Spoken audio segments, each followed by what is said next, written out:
Wilder looks like he's taking a massive crap in this photo. You know, a week ago I made a video saying that this fight between Wilder and Tyson Fury isn't even confirmed, because even on BoxRec, there's no, date.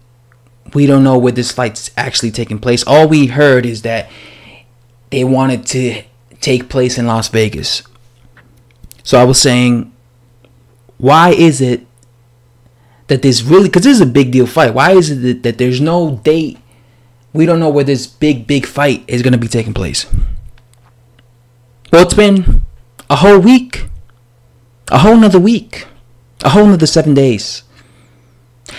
And I'm looking on BoxRec again, and once again I see no date, no place this fight's going to take place. This fight's starting to seem like it's actually never going to take place, and like it was never going to take place to begin with. I hope that it's not October 5th and I'm making a video saying, guess what, guys? It's been 2 months since Deontay Wilder versus Tyson Fury was supposedly confirmed, and there's still no fight date. How is this fight supposed to generate interest? How is it supposed to sell tickets? How are people supposed to buy tickets if they don't even know where this fight's going to take place? Having a fight date and a place where the fight's going to be taking place is very important, because then boxing fans, they get to go online, right? They get to go on websites and buy tickets, order tickets for that place to watch it live. When you go to watch a fight live, you order tickets, right? You have to go and purchase the ticket. How are boxing fans supposed to do this if they don't even know where the fight's going to be taking place? There's no websites saying, here, purchase this ticket for this particular date, and you could be in row A, row 5, whatever row it is you are, whatever, quality seat you buy. You go to that place.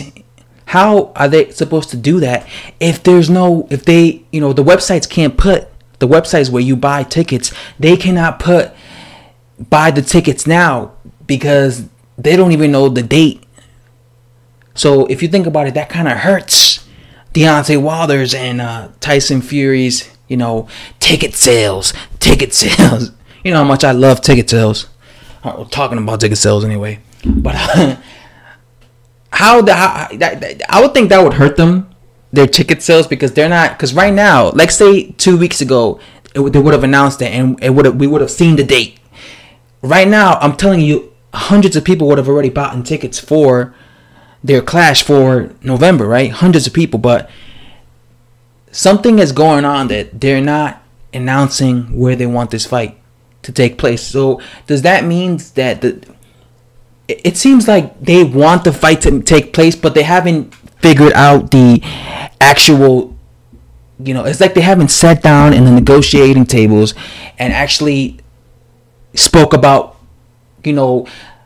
the percentages of the money they're going to take, or, what kind of gloves you're going to wear, or, how big the arena is going to be. Because, every time before two fighters agree to fight, they always have these, they always do these meetings, right, where they look at the place where the fight's going to take place, what kind of gloves they're allowed to wear, how big is the ring.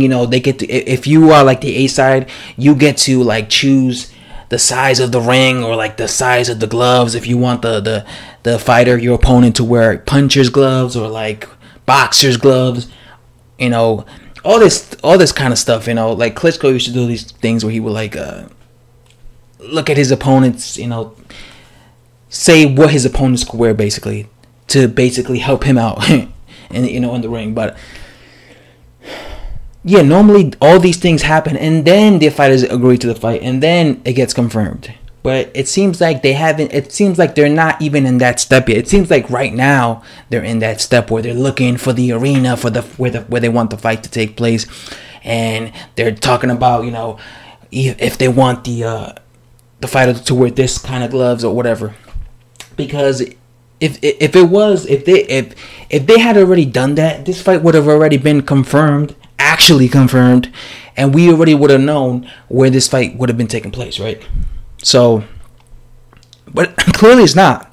Clearly it's not, because they're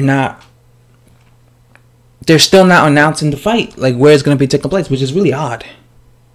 Again, you guys know my theory.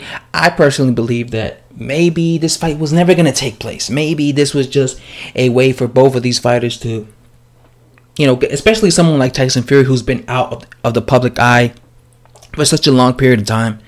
I think this is a way to help promote himself again, get his name out there again.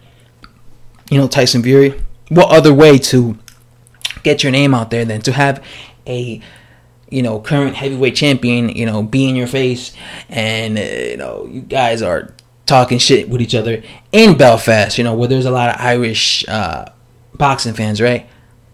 Great tactic to get your name out there, and especially because, you know, those Belfast boxing fans seem like they're really good boxing fans, because they were just like crowding Fury, and even Wilder, they were like crowding them, so they seem like they're loyal boxing fans. So that's a really good, if you think about it, marketing tactic on Fury and Tyson and Deontay Wilder's part.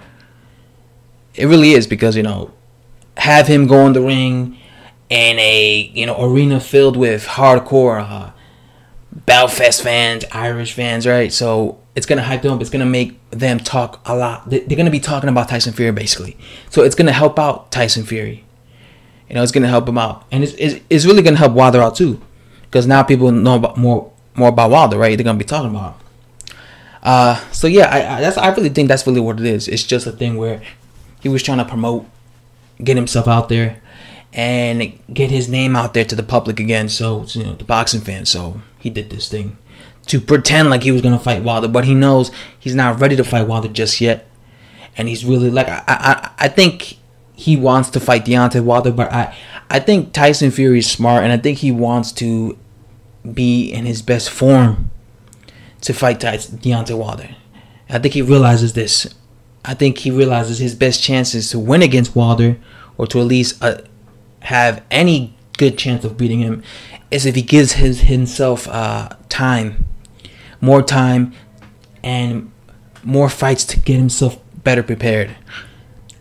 This is why I think there's no fight date, because maybe he's talking with his promoters and his team, and he's saying, don't make the fight, don't announce the fight date yet, because I'm not sure if I'm going to fight. I'm not sure. I don't want to waste anyone's money, because, you know, when you announce a fight, you have to do training camp, you have to pay for promotion, you have to pay your training partners, you're paying money to even, you know, before, you know, just to help promote the fight, to help yourself get prepared for the fight. You know, you have to pay your conditioning coaches and shit. So if a fight's never gonna happen, or if a fighter is doubting that it's gonna happen, that's wasting money if you're confirming a fight. So maybe this is why the fight's not being confirmed. Maybe it's not Wilder. Maybe it is Tyson Fury. Maybe it's because Tyson Fury is saying, I don't know if I'm gonna actually fight Wilder this November. So don't give me. Maybe he said, like, give me a couple of weeks to get myself to see if I actually want to go through with this fight this November, and I'll let you know. And if Fury decides he feels he's ready, they'll confirm the fight, and if not, they won't confirm the fight, and they'll probably say some excuse. Maybe they'll say, like, Fury got cut in training camp, just to pretend like that's what happened, and it was really that he didn't feel he was ready. Anyway, guys, that's all I have to say. Thanks for watching. Bye bye.